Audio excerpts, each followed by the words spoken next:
po yung asawa ko. Sinabi na lang ho niya, mas mahal na daw niya ang relihiyon niya kaysa sa akin. Ano pong masasabi niyo? Baka hindi mo lang naintindihan, kapatid. Ang aral kasi sa amin, mahalin ang asawa. Kaya lang, kailangan mas mahal mo. Hindi karapat-dapat sa akin.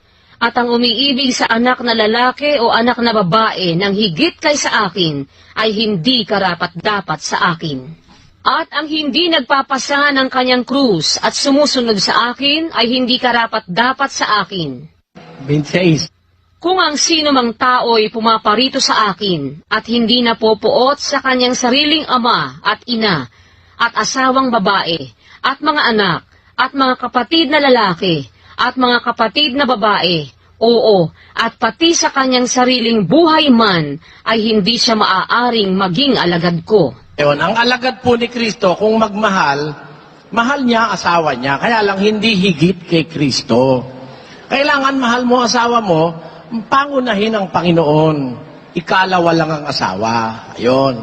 Tapos, mahal mo ang tatay mo, pero una ang Panginoon kaysa sa tatay. Hindi ba sabi ng utos, iibigin mo ang Panginoon mong Diyos ng lalo sa lahat. Above everything else, you will love your God. Kaya siguro ganun ang ibig sabihin ng mister nyo. Hindi ang ibig sabihin, hindi niya kayo mahal. Mahal niya kayo, kaya lang mas mahal niya ang Panginoon na kanyang pinaglilingkuran. Tama po yun, kapatid. Alam niyo kung bakit ko ako kayo, hindi ako magdaramdam. Kasi kung ang asawa niyo, mahal niya ang Diyos kaysa sa inyo, hindi niya kayo lulukuhin. Kasi kahit hindi niyo siya nakikita, dahil mahal niya ang Diyos, hindi niya kayo lulukuhin, kapatid.